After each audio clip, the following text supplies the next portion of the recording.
وسلام على عباده الذين اصطفى اما بعد. عزیزان گرامی، بزرگان دین، محترم، ہمارے اور آپ کے نبی جناب رسول اللہ صلی اللہ علیہ وسلم صحابہ کے بیچ میں گاہے بگاہے وقتاً فوقتاً نصیحت فرمایا کرتے تھے، اور وہ نصیحت، وہ باز صحابہ سے لے کر قیامت تک آنے والی جو امتیں ہیں سب کے لیے ہوا کرتی تھی. ایک موقع پر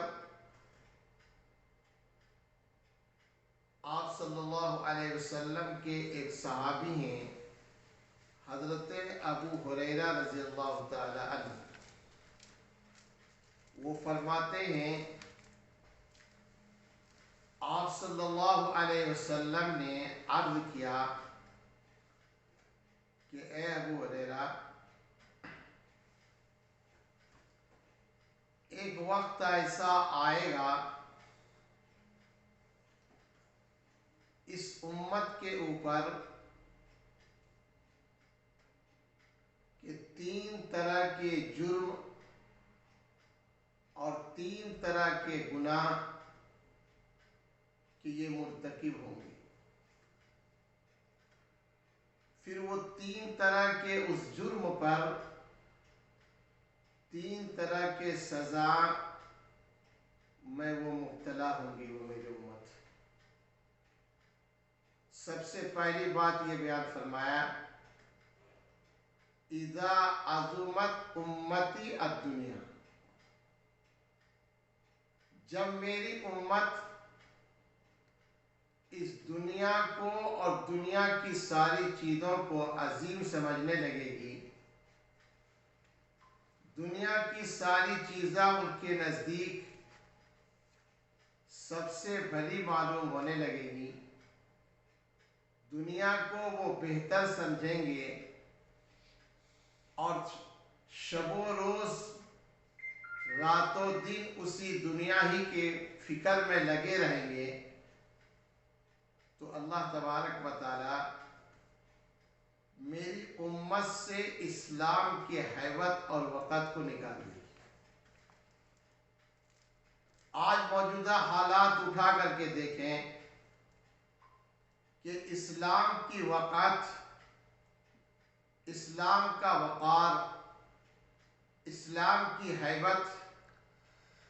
آج امت مسلمہ سے نکل چکی،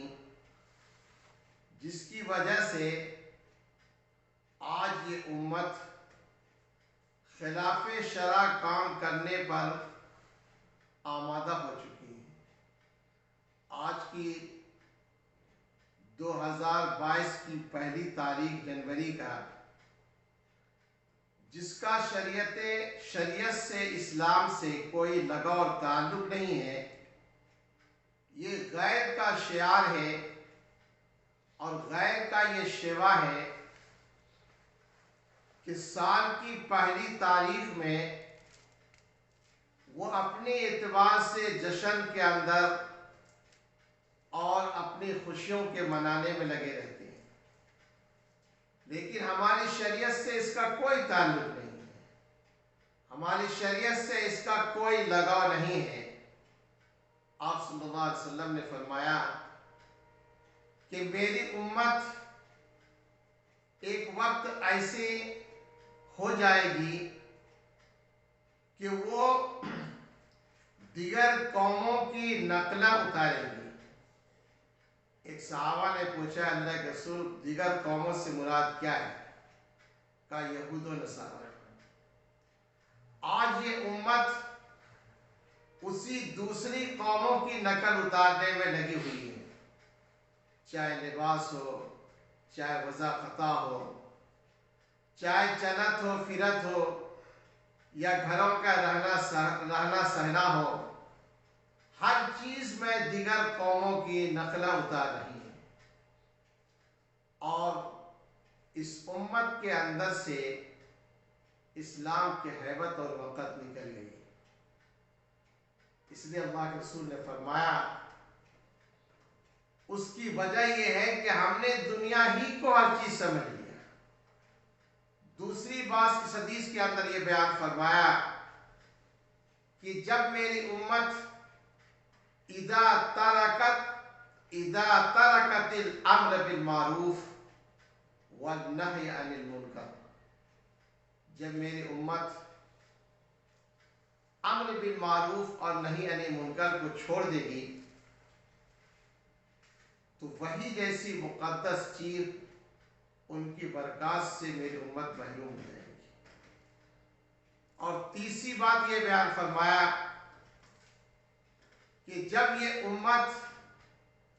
آپس میں گالی گلوچ کے اندر، جھگڑے میں، آپس میں ایک دوسرے کو طعن و تشنیع میں، ایک دوسرے کی برائی بیان کرنے میں، ایک دوسرے کو ذلیل کرنے میں لگی رہے گی تو اللہ تعالیٰ کی نظروں سے یہ میری امت گر جائے گی، اور اللہ تعالیٰ اپنی نظروں سے اس امت کو گرا دے گی۔ میرے بزرگوں، جب اللہ تعالیٰ کی نظر سے ہم اور آپ گر جائیں، اللہ نظر سے ہمیں گرا دے، تو پھر وہ کون سا در ہے جہاں کہ ہم جا کر کے ہم اپنی اصلاح کریں۔ اس لیے آپ سے میری درخواست ہے کہ نبی کی صلی اللہ علیہ وسلم کی اس حدیث پر ہم اور آپ کو مکمل طور پر عمل کرنی چاہیے کہ دنیا کی چیز ہمارے نزدیک نہ اتنا قابل تعظیم ہو، نہ اس کے پیچھے ہم پڑے رہیں، اور امر بالمعروف اور نہی عن المنکر میں ہمارا شیوا بن جائے، آپسی گالی گلوچ نہ ہو، تو یہ یقیناً اللہ تبارک و تعالیٰ کی رحمت ہماری طرف متوجہ ہوں گی، اور ہم اللہ تعالیٰ کی اس رحمت کے سائے میں ہوں گے۔ پھر یہی قوم جو آج پوری دنیا میں ذلیل نظر آتی ہے، پھر یہ قوم اللہ کے نزدیک پیارے بنیں گے، دنیا میں ہر جگہ اس کا ایک مرتبہ اور مقام ہوگا۔ ہمیں امید ہے کہ ان نصیحتوں کو ہمارا عمل کریں گے، پھر باقی انشاءاللہ بعد میں بات ہوگی۔ وآخر دعوانا